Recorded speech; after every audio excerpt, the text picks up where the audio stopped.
नमस्कार दोस्तों, आपका स्वागत है। आज की मोटिवेशन स्टोरी में दोस्तों, काफी समय पहले की बात है। प्रतापगढ़ नाम का एक राज्य था। वहाँ का राजा बहुत अच्छा था, मगर राजा को एक सुख नहीं था। वह यह कि उसके कोई भी संतान नहीं थी और वह चाहता था कि अब वह राज्य के अंदर किसी योग्य बच्चे को गोद लेता कि वह उसका उत्तराधिकारी बन सके और आगे की बागडोर को सुचारू रूप से चला सके। और इसी को देखते हुए राजा ने राज्य में घोषणा करवा दी कि सभी बच्चे राजमहल में एकत्रित हो जाएं। ऐसा ही हुआ।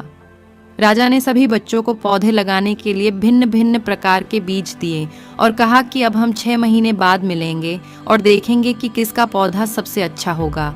महीना बीत जाने के बाद भी एक बच्चा ऐसा था जिसके गमले में वह बीज अभी तक नहीं फूटा था, लेकिन वह रोज उसकी देखभाल करता था और रोज पौधे को पानी देता था।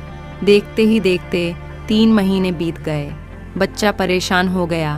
तभी उसकी माँ ने कहा कि बेटा, धैर्य रखो, कुछ बीजों को फलने में ज़्यादा वक्त लगता है। और वह पौधे को सींचता रहा। 6 महीने हो गए। राजा के पास जाने का समय आ चुका था, लेकिन वह डर हुआ था कि सभी बच्चों के गमलों में तो पौधे होंगे और उसका गमला खाली होगा। लेकिन वह बच्चा ईमानदार था और सारे बच्चे राजमहल में आ चुके थे। कुछ बच्चे जोश से भरे हुए थे क्योंकि उनके अंदर राज्य का उत्तराधिकारी बनने की प्रबल लालसा थी। अब राजा ने आदेश दिया, सभी बच्चे अपने अपने गमले दिखाने लगे, मगर एक बच्चा सहमा हुआ था क्योंकि उसका गमला खाली था। तभी राजा की नज़र उस गमले पर गई। उसने पूछा, तुम्हारा गमला तो खाली है? तो उसने कहा, लेकिन मैंने इस गमले की 6 महीने तक देखभाल की है।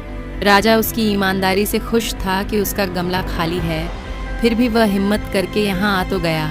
सभी बच्चों के गमले देखने के बाद राजा ने उस बच्चे को सभी के सामने बुलाया। बच्चा सहम गया और राजा ने वह गमला सभी को दिखाया। सभी बच्चे ज़ोर से हंसने लगे। राजा ने कहा, शांत हो जाइए, इतने खुश मत होइए। आप सभी के पास जो पौधे हैं वो सब बंजर है। आप चाहे कितनी भी मेहनत कर लें, उनसे कुछ नहीं निकलेगा। लेकिन असली बीज यही था। राजा उसकी ईमानदारी से बेहद खुश हुआ और उस बच्चे को राज्य का उत्तराधिकारी बना दिया गया। दोस्तों, आज की इस कहानी से हमें यह शिक्षा मिलती है कि अपने अंदर ईमानदारी का होना बहुत ज़रूरी है।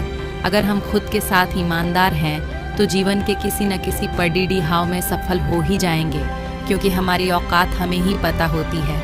हम खुद को पागल बनाकर खुद का ही नुकसान करते हैं। दोस्तों, आज की यह कहानी अगर आप लोगों को पसंद आई हो तो कमेंट करके बताना और हमारी वीडियो को लाइक, चैनल को सब्सक्राइब कीजिए ताकि रोज़ आपको ऐसी मोटिवेशन वीडियो समय समय पर मिलती रहे।